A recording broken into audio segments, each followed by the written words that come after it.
Hello students. पिछले class में हम लोग वर्टिकल सर्कुलर मोशन पे बात कर रहे थे और हम लोग देखे थे कि स्ट्रिंग से जुड़े हुए पार्टिकल को सर्कल कंप्लीट कराने के लिए कितना वेलोसिटी देना है, तो √5 GL।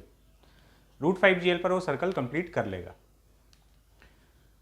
तो अब हम लोग रॉड के लिए एक बात इनकम्प्लीट छोड़े थे, उसको कंप्लीट कर लेते हैं कि रॉड के लिए हम लोग 4 केसेस कंसिडर किए थे, है ना। u less than √2 GL, u equal to √2 GL, u greater than √2 GL but less than √4 GL and u equal to √4 GL। √4 GL से ज़्यादा पर क्या होगा अब हम लोग बता सकते हैं, समझना। रॉड के लिए बाकी का केसेस हम डिस्कस कर रहे हैं, उसके बाद स्ट्रिंग पे आ जाएंगे फिर से। Case number 5, u greater then √4 GL but less then √5 GL। √4 GL से ज़्यादा है लेकिन √5 GL से कम है। तो अब अगर ऐसा सिचुएशन है तो क्या होगा, देखो। सर्कल तो ये कंप्लीट कर रहा है, ये बात पक्का है। √5 GL देने पर टेंशन यहां 0 होता था, है ना। √5 GL पर एग्जैक्टली अगर √5 GL देंगे तो हाईएस्ट पॉइंट पे टेंशन 0 हो रहा है, और √4 GL पर यहां से cos इनवर्स 2/3 पर 0 हो रहा था। तो अब वेलोसिटी अगर √4 GL से ज़्यादा है और √5 GL से कम है तो इस cos इनवर्स 2/3 से ऊपर कहीं पर, और यहाँ इसके पहले इस बीच वाले रीजन में कहीं ना कहीं टेंशन 0 जरूर होगा। तो हम लोग इसके लिए बोल सकते हैं कि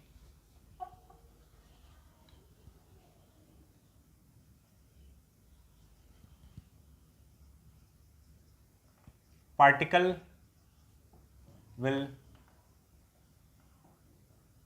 complete the circle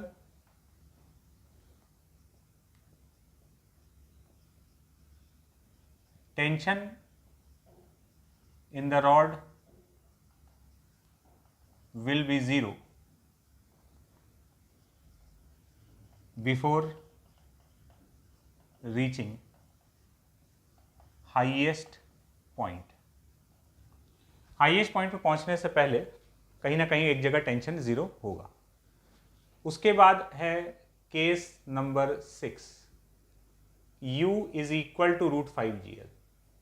अगर u का वैल्यू एग्जैक्टली √5 GL के बराबर है तो सर्कल कंप्लीट तो कर ही रहा है, और टेंशन एक पॉइंट पे 0 होगा और वो है highest point.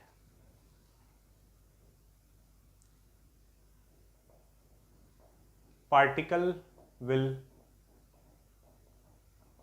complete the circle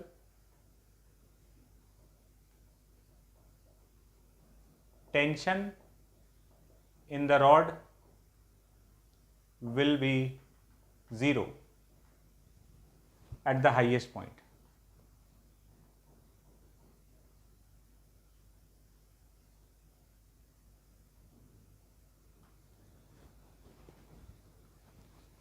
और उसके बाद है केस नंबर 7।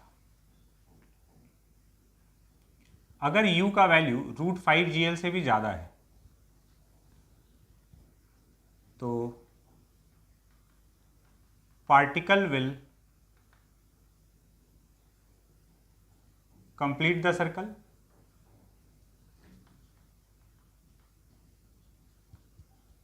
और √5 GL से ज़्यादा है तो अब टेंशन कहीं पर भी 0 नहीं होगा।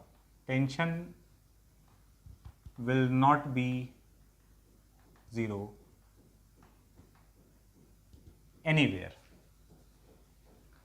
तो ये रॉड के लिए अब सारा बात समराइज हो चुका है। तो अब हम लोग स्ट्रिंग के लिए भी बात कर लेते हैं।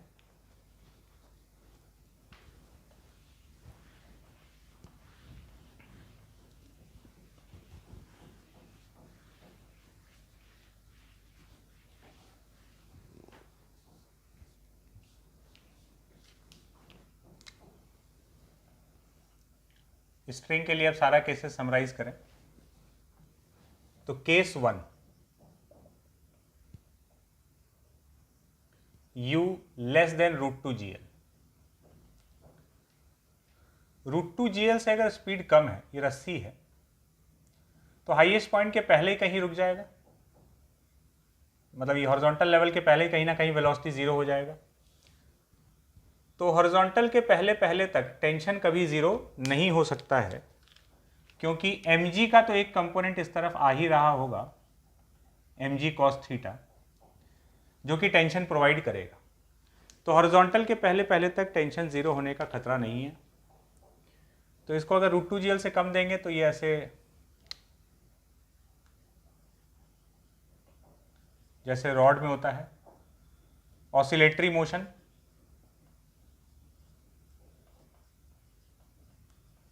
With amplitude less than 90 degree. और सेकंड, क्या टेंशन कहीं जीरो होगा? नहीं, tension will not be zero anywhere। जैसा रॉड में हो रहा था वही चीज फॉलो कर रहा है एकदम। Case 2, u equal to √2GL। √2GL देंगे तो एग्जैक्टली हॉरिजॉन्टल पोजीशन तक पहुंचकर इसका वेलोसिटी जीरो होगा। यहां पहुंचा और वेलोसिटी जीरो, तो T अगर ऐसे लग रहा है, mg ऐसे, सेंट्रीफ्यूगल फोर्स तो है नहीं, तो टेंशन यहां इस मोमेंट पर एक बार के लिए जीरो होगा। ठीक है, इसके ऊपर तो जाने वाला नहीं है ये। टेंशन यहां जीरो हुआ, इसके जस्ट नीचे तक टेंशन जीरो नहीं था, यहां जीरो हुआ और यहां रुका और अगले मोमेंट पर फिर से नीचे आ जाएगा, तो ये तुरंत टेंशन रीस्टोर कर लेगा, टेंशन वापस लौट आएगा इसके पास। कैसे? यहां पहुंचकर वेलोसिटी जीरो हुआ, यहां टेंशन जीरो हुआ और फिर ये वापस नीचे फॉल करेगा, तो जैसे ही नीचे आएगा, हॉरिजॉन्टल से नीचे आया, टेंशन रीस्टोर हो जाएगा। तो रस्सी में टेंशन एक मोमेंट के लिए यहां पर जीरो हुआ, एक मोमेंट के लिए जीरो हुआ, उसके पहले टेंशन जीरो नहीं था और उसके बाद भी अगर टेंशन जीरो नहीं है, खाली बीच में एक मोमेंट के लिए जीरो होता है, तो कोई दिक्कत नहीं है, तो रस्सी स्लैक नहीं होगा, रस्सी फिर से वापस टाइट हो चुका होगा। तो ये ऑसिलेटरी मोशन करेगा,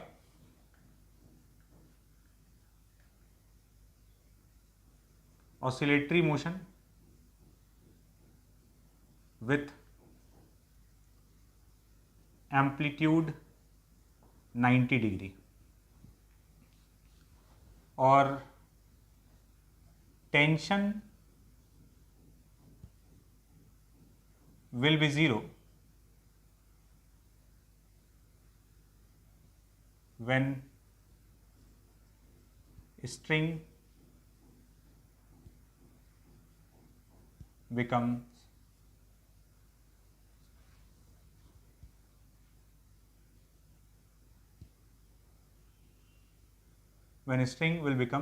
horizontal। टेंशन जीरो होगा जब स्ट्रिंग हॉरिजॉन्टल होगा।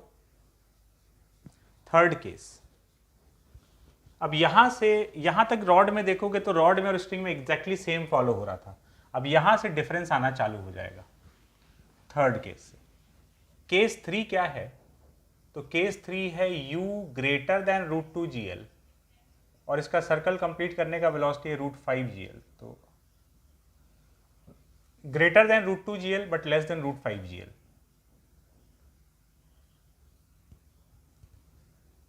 इसमें क्या होगा, जब इसको यहां वेलोसिटी देंगे तो हॉरिजॉन्टल से √2GL पर हॉरिजॉन्टल में टेंशन जीरो होता है इस जगह पे, और √5GL देने पर यहां जीरो होता है।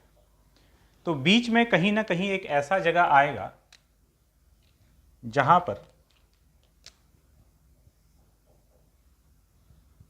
टेंशन हो जाएगा जीरो, और टेंशन जीरो होने के बाद ये फिर से टेंशन अगले मोमेंट पर तो स्पीड और कम होने वाला है, तो टेंशन रिस्टोर नहीं कर पाएगा, तो रस्सी लूज हो जाएगा, और उसके बाद रस्सी लूज हो जाएगा मतलब वो रस्सी है ही नहीं, फिर उसका कोई फोर्स नहीं लग रहा है, तो ये free fall parabolic path follow करने लग जाएगा। अंडर ग्रेविटी है खाली, और कोई फोर्स लग नहीं रहा है, टेंशन जीरो हो चुका है, तो कुछ देर के लिए सर्कुलर पाथ पे जाएगा, ठीक है, कुछ देर के लिए सर्कुलर पाथ पे गया, उसके बाद प्रोजेक्टाइल में कन्वर्ट हो गया। तो ये तो सर्कुलर पाथ फॉलो कर रहा था, इसके बाद ये प्रोजेक्टाइल हो गया। तो इसमें हम लोग लिख सकते हैं कि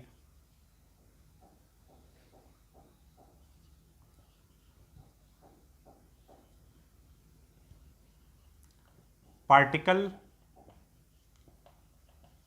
will follow circular path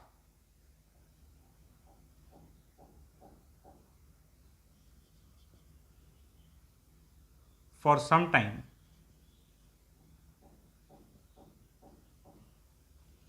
after that tension in the string will become zero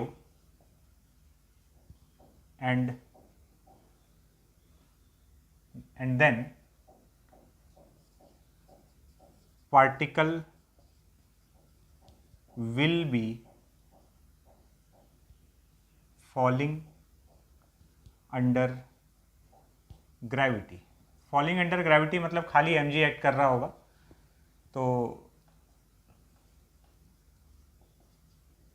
bracket में लिख सकते हो प्रोजेक्टाइल। तो उसके बाद ये प्रोजेक्टाइल बन जाएगा।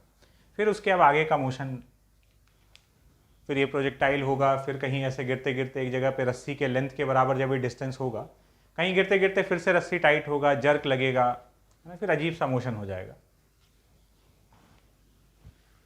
केस नंबर 4,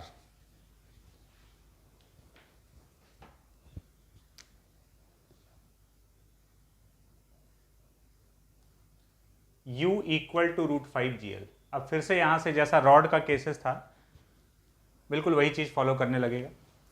सर्कल कंप्लीट कर रहा होगा अब तो √5gl पर, और टेंशन खाली एक पॉइंट पे जीरो होगा, हाईएस्ट पॉइंट पर।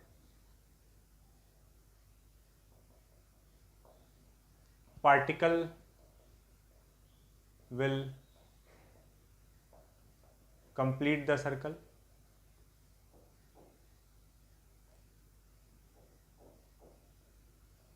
tension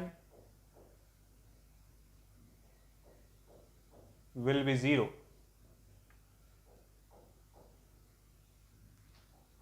at the highest point। Case number 5,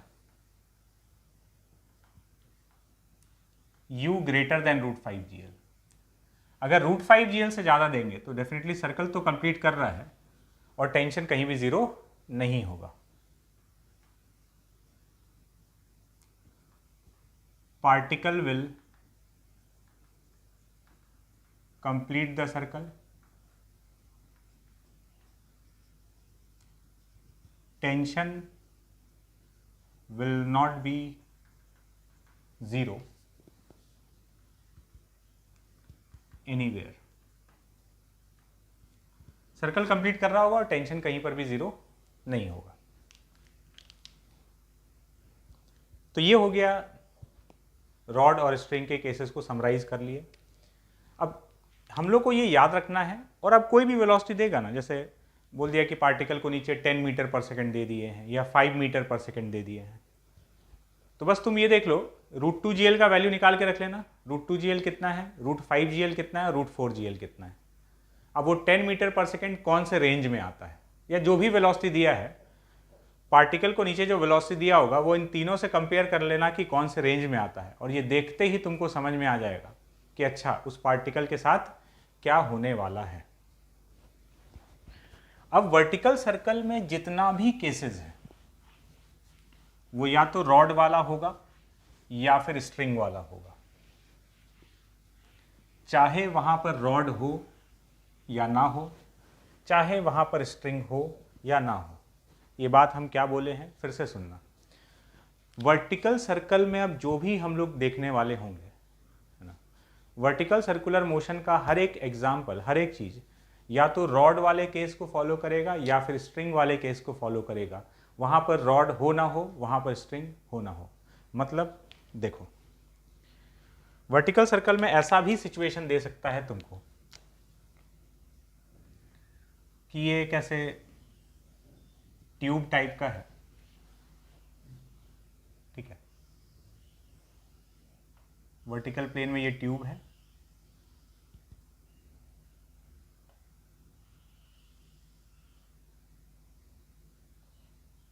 पतला सा ट्यूब है आर रेडियस का, इसमें एक ब्लॉक है या छोटा सा पार्टिकल है या बॉल है, कुछ भी, इसको कुछ वेलोसिटी दे दिया गया यू, या फिर ऐसा एक सरफेस है, स्फेरिकल टाइप का सरफेस है,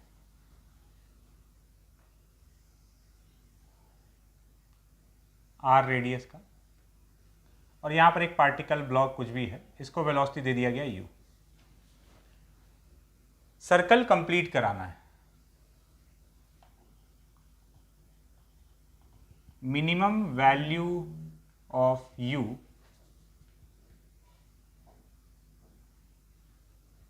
required to complete the circle। यहाँ पे क्या है, ये एक ट्यूब टाइप का चीज़ है और ये खाली एक स्फेरिकल सरफेस है। मतलब यहाँ पर अंदर भी सरफेस है, बाहर भी है, यहाँ पर खाली ऐसे एक लेयर है, अंदर कोई सरफेस नहीं है। अगर यहाँ पर पूछता है कि सर्कल कंप्लीट कराने के लिए कितना वेलोसिटी चाहिए, तो इसमें से एक फोटो रॉड वाले केस के बराबर है और दूसरा स्ट्रिंग वाले केस के बराबर है। आर इसका सर्कुलर मोशन का रेडियस हो जाएगा। यहां पर minimum velocity u is slightly greater than √4gr, और यहां पर सर्कल कंप्लीट कराने के लिए u is equal to √5gr। ये रॉड वाला एग्जाम्पल है और ये स्ट्रिंग वाला एग्जाम्पल है। कैसे? अभी देखो बोल रहे थे ना कि वर्टिकल सर्कल में सब रॉड या स्ट्रिंग जैसा ही होगा, चाहे रॉड हो ना हो या स्ट्रिंग हो ना हो। यहाँ पर कोई रॉड या स्ट्रिंग नहीं है, लेकिन ये रॉड वाला एग्जाम्पल है और ये स्ट्रिंग वाला। अच्छा, ये क्या लिखा हुआ है, u slightly greater than √4gr। √4gr से थोड़ा सा ज़्यादा होना चाहिए, जो कि रॉड के लिए चाहिए होता है। क्यों ये रॉड वाला केस है? देखो, रॉड खींच भी सकता है, धकेल भी सकता है। रॉड से जुड़ा हुआ पार्टिकल जब बाहर जाना चाहेगा तो ये अंदर खींचेगा, और जब अंदर गिरना चाहेगा, रॉड से जुड़ा हुआ पार्टिकल जब अंदर गिरना चाहेगा तो रॉड इसको बाहर भी धकेल सकता है। रॉड दोनों साइड में फोर्स लगा सकता है। यहां पर देखो, इस पार्टिकल पर जब ये बाहर निकलना चाहेगा तो ये वाला सरफेस, बाहर वाला सरफेस रोक देगा, और जब ये अंदर गिरना चाहेगा तो अंदर वाला सरफेस इसको बाहर धकेल देगा। यहां पर दोनों साइड से फोर्स लग सकता है। यहां पर जब ये पार्टिकल बाहर निकलना चाह रहा होगा तो ये बाहर वाला सरफेस इसको रोक लेगा, लेकिन जब ये अंदर गिरना चाह रहा होगा तो इसको रोकने वाला कोई भी नहीं होगा। यहां 2 साइडेड फोर्स लग सकता है, यहां से खाली एक तरफ से, है ना। रस्सी जैसे खाली खींच सकता था, धकेल नहीं सकता था। तो ये स्ट्रिंग वाला केस है और ये रॉड वाला केस है। और वहां पर हम लोग टेंशन का बात किया करते थे, यहां पर हम लोग नॉर्मल का बात करेंगे और एग्जैक्टली सारा कैलकुलेशन वही करेंगे, वही एफबीडी बनाया जाएगा, सब कुछ वही, बस टेंशन नहीं दिखाओगे उसमें, उस फोर्स को क्या दिखा दोगे, नॉर्मल दिखा दोगे। तो बस यहां पर हम लोग इतना वेलोसिटी देंगे ना कि कहीं पर भी ये कांटेक्ट नहीं छूटने पाए, क्योंकि कांटेक्ट छूटा और ये अंदर गिरने का कोशिश किया तो रोकने वाला कोई नहीं होगा। यहां पर ये अंदर गिरना चाहेगा तो ये वाला सरफेस रोक देगा, ठीक है। तो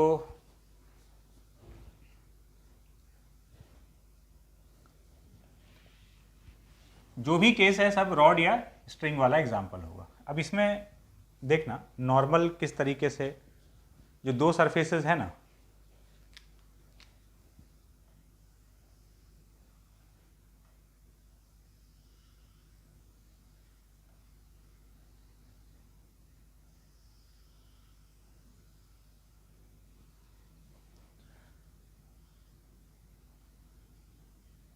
मान लो u का वैल्यू एकदम स्लाइटली ग्रेटर देन √4gr है, जस्ट उससे थोड़ा सा ज़्यादा, जो सर्कल कंप्लीट करने के लिए चाहिए। और ये एकदम पतला सा है रेडियस।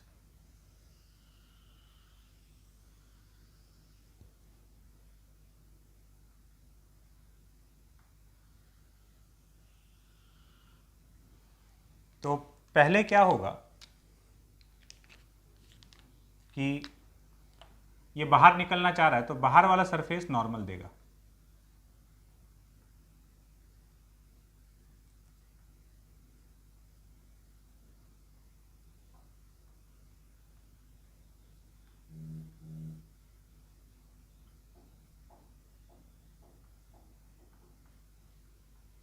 बाहर वाला सरफेस रोका। एक जगह पर नॉर्मल 0 होगा, थीटा एंगल पर। थीटा कितना है? Cos inverse 2/3। क्यों? क्योंकि √4GR, लगभग √4GR वेलोसिटी दी है, इसलिए। कुछ और देते तो कहीं और 0 हो रहा होता। उसके बाद पहले ये बाहर निकलना चाह रहा था, तो ये वाला सरफेस अंदर धकेल रहा था। अब ये अंदर गिरना चाहेगा, तो ये वाला सरफेस इसको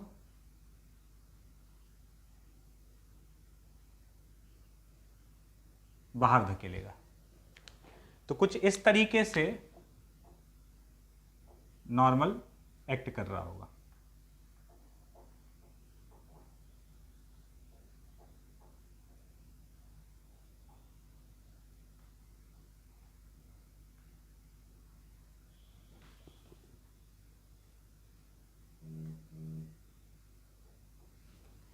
ये नॉर्मल का प्रोफाइल रहेगा।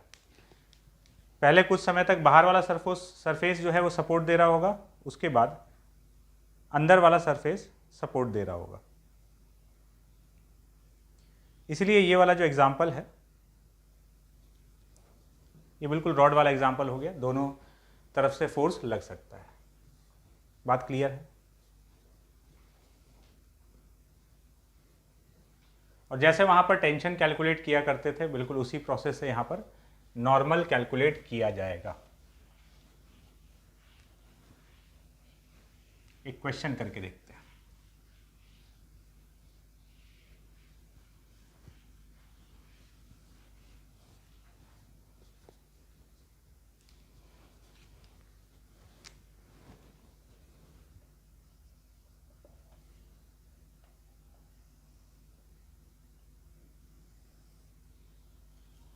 ये ऐसा एक हेमिस्फेरिकल सरफेस है। यहां से एक ब्लॉक टॉप सरफेस पर रखा हुआ है। यहां से इसको जस्ट पुश कर दिया गया, हल्का सा, बस यहां से रखा हुआ था, हल्का सा पुश करके इसको छोड़ दिया गया, तो ये नीचे आने लगेगा।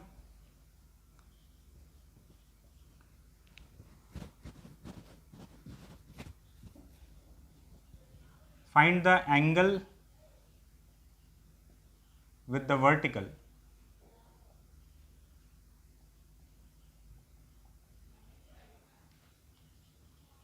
where block loses contact with the surface। Vertical से कितने एंगल पर ये ब्लॉक इससे कांटेक्ट छोड़ देगा। हम लोग यहाँ सरफेस पर रखा होता, हल्का सा पुश किए सो दैट ये नीचे आना स्टार्ट हो जाए, और लुढ़कते लुढ़कते किसी एक जगह पर ये कांटेक्ट छोड़ देगा। कांटेक्ट छोड़ देगा मतलब नॉर्मल 0 हो जाएगा। वर्टिकल सर्कल कर रहा है ये।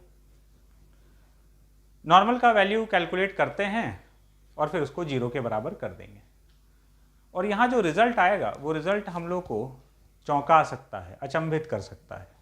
ठीक है, देखते हैं, सॉल्व करते हैं इसको। तुम वीडियो पॉज करके इसको सॉल्व कर सकते हो, ट्राई कर सकते हो। यहां से चालू हुआ, यहां थीटा एंगल पे पहुंचा। पहले तो हम यहां का नॉर्मल कैलकुलेट कर लेते हैं, फिर इसको 0 कर देंगे। ये वेलोसिटी v है। इसका FBD अगर बनाएं तो ये नॉर्मल नीचे लग रहा है mg, और रोटेटिंग फ्रेम में ही बना रहे हैं तो बाहर की तरफ सेंट्रीफ्यूगल फोर्स mv²/r। तो इक्वेशन हम लोग लिखेंगे n + mv²/r minus M G cos theta equal to 0। ठीक है, अब यहीं पे हम लोग को क्या चाहिए, कॉन्टैक्ट छुड़वाना है, तो नॉर्मल को कर दिए 0।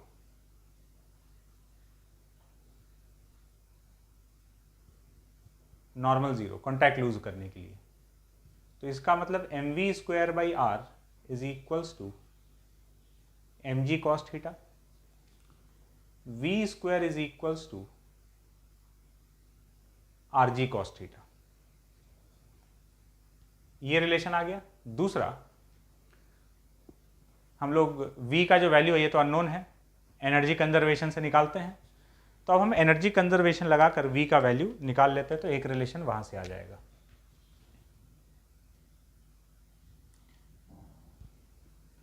इसको हम ग्राउंड को रेफरेंस लेवल मान लिए, ग्रेविटेशनल पोटेंशियल एनर्जी 0। ये r है तो ये वाला हो जाएगा r कॉस थीटा के बराबर।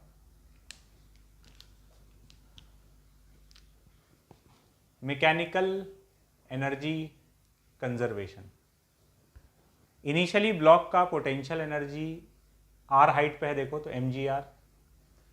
काइनेटिक एनर्जी हो जाएगा 0। फिर जब यहां पहुंचा तो अब ये यहां से r कॉस थीटा हाइट पर है, तो potential energy mgr cos theta और kinetic energy half mv square. तो यहां से ये m तो उड़ जाएगा,